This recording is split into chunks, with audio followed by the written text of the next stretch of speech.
పేరు ఊరు లేని తెలంగాణ ఒక ఎమ్మెల్యే ఆరమూరు ఆయన మాటలు వింటుంటే పిచ్చి పిచ్చిగా వాగాడు.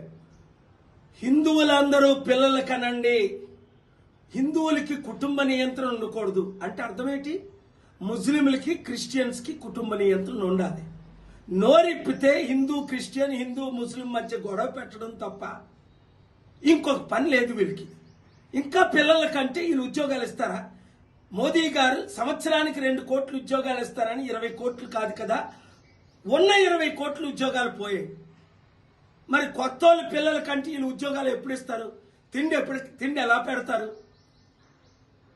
ఉచిత విద్య వైద్యం ఎక్కడిస్తారు? వీళ్ళు గొడవలు పెట్టడం తప్ప ఇంకో పని లేదా? మోదీ గారికి పిల్లల కలండి వీళ్ళు ఎప్పుడైనా చెప్పారా? అది ఆయన ఇష్టం. ఆయన పెళ్ళైనప్పటికీ భార్యను విడిచిపెట్టి ఒక యోగి అవుదాం అనుకుని RSS లో చేరారు. అది ఆయన ఇష్టం. అది మనం ఎలా ప్రశ్నిస్తాం? ఎవరు పిల్లలు కన్నారో ఎవరు పిల్లలు కనకూడదో ప్రజలకు తెలీదా? ప్రతి హిందూ గమనించండి, ప్రతి ముస్లిం క్రిస్టియన్ గమనించండి.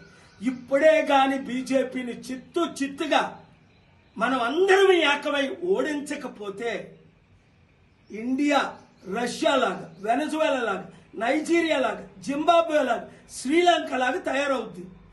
ఆర్థిక పరిస్థితి సర్వనాశనం అయిపోయింది.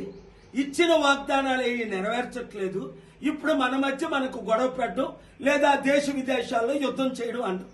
ఇదే వాళ్ళు 100 సార్లు మాట్లాడతారు. గమనించండి, బానిసలారా మీరు బయటికి రండి. ఏ అగ్రకుర్ణమైన బీజేపీ పార్టీయే మనల్ని నడిపించాలా? మన బీసీలని ఎప్పుడైనా వాళ్ళు ముఖ్యమంత్రి చేశారా?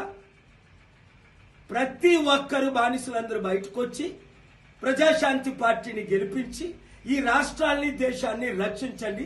7569441275కి గ్రూపులు పెట్టండి. ఈ వీడియో అందరికీ షేర్ చేయండి.